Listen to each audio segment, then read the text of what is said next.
જય ખુખારમાં મેલડી માતાજીએ શિહોરીમાં અને શક્તિમાને અપનાવવાનું કેમ કહ્યું તે વાત ઉપર ખુખારમાં મેલડીએ શું કીધું તે આપણે આ બેઠકમાં જોશું. જય ખુખારમાં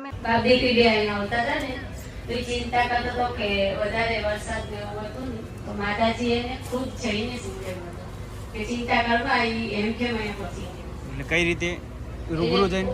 હા, રૂબરૂ જઈને. કેવા સ્વરૂપમાં? ચુંદડી લાલ કલરની ઓઢેલી, લાલ કલરની ચુંદડી ઓઢીને ત્યાં રૂબરૂ જઈને એમને સુવાડ્યા હતા. એના માથે હાથ વખત પહેર્યો. બરોબર, માથે હાથ પહેર્યો. એટલે મને એવું કીધું હતું. પછી 2-3 વખત મારા ભાઈને સપનો આવ્યો પણ એવી ચિંતા કરે ને એમાં જ આવતા.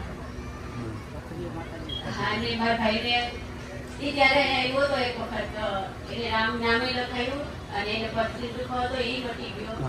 સૌથી પહેલા અમે અહીંયા આવવાનું સ્ટાર્ટ કર્યું, મારા પપ્પા ભાગી ગયા હતા. પછી મારા ભાઈ વિડીયો જોતો હતો અને એને માનતા કરી સવારે મોઢું ધોયા વગર.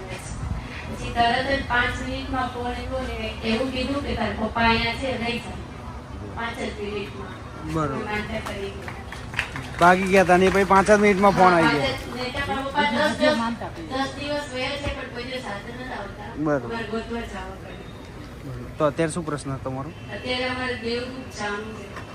અમારે ગમે એટલી અમે પ્રોપર્ટી લઈ કે ગમે તે કરી તો ગમે એટલું કમાવ તો કઈ પૈસા દેખાતા ગમે એટલું કમાવ હું કોન્ટ્રાક્ટ રાખું કલરના હાથ કારીગર હોય કોઈ વસ્તુ પૈસા આવે લાખ 2 લાખના કામ હોય તો પૈસા છે દેખાતા.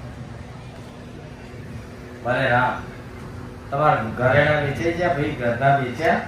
ઘરના ઘરે મેં એક મારી લીધું હતું, આખી સોસાયટીનું કામ કર્યું, 12 લાખમાં મને મકાન દીધું હતું. મકાને પણ જતું ઘરેણા અમે ઘરેણા દે ને એક ફ્રેન્ડને એવી રીતના આપ્યા હતા કે એને અમને આટલો ટાઈમમાં પાછા આપી દે પણ એને અમને પાછા ન આપ્યા. એટલે વેચા ખરા ને મુદ્દે એમને આપે એટલે એ જ થયું ને. હા, આપ્યા પણ એને અમને પૈસા નથી આપ્યા. એમનામ જ આપ્યા કે હું આપી દઈશ પણ આપ્યા જ નથી કાંઈ. એ કોણ છે? ફ્રેન્ડમાં જ છે. તમારા હા. મિત્ર એટલે નહીં આપવાનું કારણ? નહીં આપવાનું કારણ એને એવું કીધું અહીંયા અમે માનતા કરી ને ગયા રવિવારે કહી દીધી. ખબર જો ગયા રવિવારે મેં ફઈને ખાલી માનતા કીધું કે મારા આવી રીતના દાગીનાનું થયું એટલે ફઈએ મને તરત કીધું તું માનતા કર પણ આ 3 રવિવારથી નો આપ્યા ને એટલે મેં તરત જ માતાજી માનતા કરી દીધી કે મારા ઘરેણા આવી જાય ને એટલે હું 1 કિલો પેંડા પેલા માતાજીને ધરીશ બરોબર. પછી ગમે તે ઘરેણાનું કરીશ. લઈ લીધા છે એમ પાછા આપતા નહીં એ લોકો. હા, એવી રીતે. બરોબર. પછી અમે કેટલા ફોન કર્યા પણ કોઈ દિવસ જવાબ જ ન લે. પછી જ કરે. હજી આપ્યા નથી પણ એને ફોન માનતા કર્યા પછી તરત ફોન આવ્યો નહીં તો ઉપાડતા નહીં કોઈ દિવસ. બરોબર. એવું કીધું 15 દિવસમાં તમને ઘરેણા પાછા આપી જાય. ત્યાં બેઠા પેલા એવું કીધું કે મેં ઘરેણાની મોનતા રાખીશ, મેં હોમેથી ઘરેણાની વાત કરી ઉમેરી. તારી એ વાત પૂરી નહીં થઈ કે ઘરેણા વેચ્યા છે આલ્યા પણ એને હોમે વાળો હાલતો નથી. તો હું એવું કહું છું તારે લાવા છે કે શું હા, કરવું? લાવવાનું છે. તો એ લાયા લઈશ બોલ બીજું. હા. અને અમારે ધંધોય નતા તો મેં માનતા કરી કે મારા ભાઈને આ થાય આ થઈ જાય એટલે કમ્પ્લીટ થઈ ગયું પણ પાછું અધૂરું રહી ગયું. મેં તમને માનતા કરી એટલે તરત જ મારા ભાઈ નોકરી મળી ગઈ હતી. પછી તરત જ જો પાછું એ ભુવાન બોલાવે ઘરમાં તમે ખબર એટલે ખીલા બિલાની વિધિઓ શું કરી ભાઈ? કોઈ ભુવાન બોલાવીને ખીલા બીલાની વિધિઓ કરી હોય એવું? તારા ઘરમાં મોટી દહીં ચોકી છે અડીખમ. હા હશે પણ હું નાની હઈશ ને ત્યારે આ બધું મારા દાદાએ કરેલું હશે. ખબર છે હા, કાંઈ? મને યાદ છે જેવું તેવું કે અત્યારે બેલડી ગયો હા જો હા, ચાલો. બીજા હું આયા કરી આ જો આ એટલે તો રેતડેલી માતાઓ છે. મેરડી મેરડી મને કાઈ નાખી ભલે એના છોકરાને ભૂલ છોડે એ દારૂ પાયો હું જેવું માર્યો મામા આકરો હું દે ફૂલને પતરાવો ફૂલને ફેરવું રામ મારે જવાની ભેરી ભાઈ ભલે રામ આનો ક્રોધ શાંત કર દો બધું થઈ ગયું. માનતું નથી અમારા કુટુંબ અમને કુટુંબને બહાર કાઢી કાઢ્યું. તો કોઈ નહીં માનતું તો તમે માની લો. અમે માની અમે એટલે જ એવા કે અમારું કેવી રીતના સીધું થાય શું થાય અમને તમે જણાવો એટલે અમે બધું કરશું. એક તો ઘરની માતાઓને હરખા પૂરતા વ્યવહાર ના થતા હોય અને આવી બધી ચોકીઓ બોકીઓ મારી તમે એના અવર જવરનો રસ્તો રોકો તો તમારી ઘરની માતા તમને જ મારે બારકાન મારવા જાય. આ એવી રીતના થયું હતું કે મારા પપ્પા દારૂ પી જતા હતા ને તો કેટલું અલગ અલગ ભૂલતા હતા. તો એમને કે મારા કાકાને ખબર પડી કે એની મમ્મી નાખી એમ મેળવી કઈમાં આવે ને એટલે ત્યારે 7-8 જણા એની માથે બેસી ગયા મારા પપ્પાએ બધાને ફેંકી દીધા. એને એવું કીધું હું નાખી એની મેળવી બોલું. તો ત્યારે બધા ભૂવા ભેગા થઈ એક ચોકી બાંધી દીધી. તે દિવસે મારા પપ્પા ઝૂલતા હતા ત્યારે પહેલી વાર જોયું. એને કીધું તું મારા દાદાએ ખૂટી થઈ હો હા જો ખૂટી થઈ કેટલા વર્ષ પછી કેટલા જોડ્યા? વર્ષ પછી કેટલા? તે 14 કે 15 વર્ષ થઈ ગયા. એટલે પેલા એ જે ચોકી મારી ભૂલતા હતા, આવું જ ભૂલતા હતા. આ ચોકી મારી ત્યાંનું બંધ થઈ ગયું હતું ધૂણવાનું અને આજે 14-15 વર્ષ પછી અહીંયા બરોબર. મારી દ્રષ્ટિ પડતા ભરભરી ચોકે તૂટી જાય.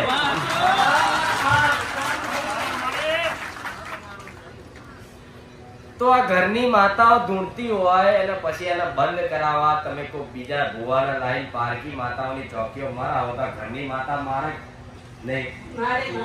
પણ મારા પપ્પાને માનતા નહીં, દારૂ પીતા ને એટલે હવે તો પીવસ હવે નથી પીતા, તો હવે તો માનવા જોઈએ. હવે ધૂળતા જ નથી. હવે ધૂણ્યા આજે જ પીયા.